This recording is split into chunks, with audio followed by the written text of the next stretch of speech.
guys, my version of ginamay is ready to eat. Murag dili na ko maka-wait ba. Lami na kaayo siya. Lapot na kay siya sabaw unya.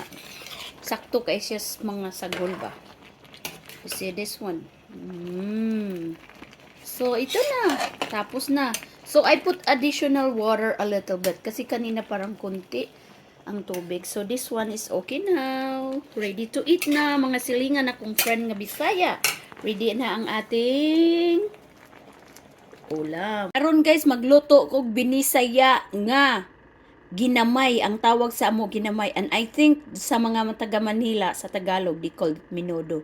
So, ito po yung karne ko guys. Tapos, nagbili ako ng dalawang klase. Ito wala siyang balat. Wala siya masyadong fat. But this one, mayroon siyang balat. So, this one. Mas mura ito ang price. Kasi mayroong ganito.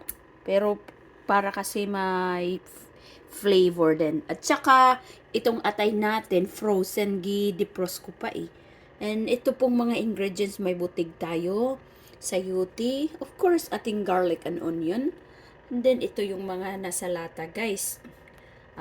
Bean. Supposed to be ang ilagay ko is pork and bean. Pero, okay lang na bean na lang. Kasi, maraming pork. Tomato paste. Ito lang ang simple nating season, guys. Number 1 is silver swan. Kasi po, kasi yan, yun ang gusto na ko. Kasi gusto ko talagang walang ibang flavor. Yung original talaga na binukid sa amo, ang pagkaluto. Okay? Natapos ko nang i-chop ang mga gulay, yung mga ingredients. Pero yung garlic at onion, mamaya ko pa siya i-chop. Kasi I have to brown the meat first. This one, parang pakupsan sa amo pakupsan, i-brown, palabasin yung mantika. Pero na-season ko na ito, ang bango-bango. Pero pakupsan pa na ako before I saute the garlic and onion. Separate ako ng magsaute ng garlic at saka onion. And I use olive oil. Hold on. This is olive oil. Ito ng garlic ko, guys. I just put a very tiny bit of oil. Guys, I did put the onion. Kasi guys, walang mag-video. Ako lang isa dito sa bahay. Mahirap. So, I dump this over there on the meat. Kasi para maano yung aroma ng garlic at onion. Parang nagba-brown na ba. Tapos na to lumalabas ng amoy ng onion at saka garlic. Then I'm gonna dump it here. Haluin ko na.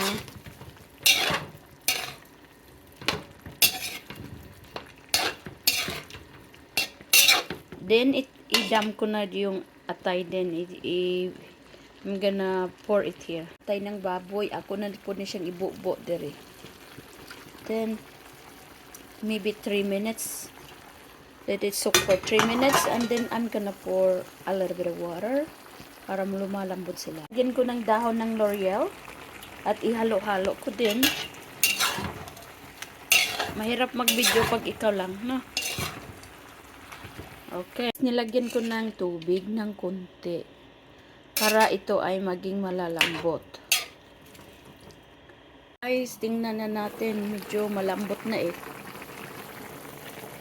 So, this time, ilunod ko na yung carrots at saka butig or lunod na ako. Ako na ni siyang ukayon. Lisod mag-video man. Kitarang usa.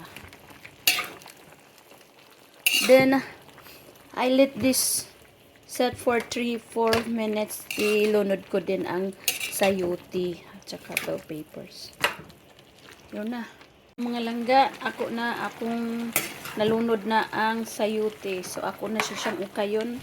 Then, I will let that set for a few minutes. Like 3 minutes again. And then, I will pour this one, the bell peppers. So, ganun lang siya. Akong ilunod ang red bell peppers. Stay there for 1 or 2 minutes.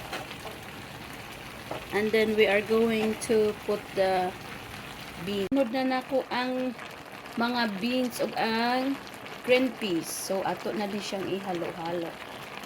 Sauce na ko or I get some of the sauce over there or sabaw and then I mix with this tomato paste.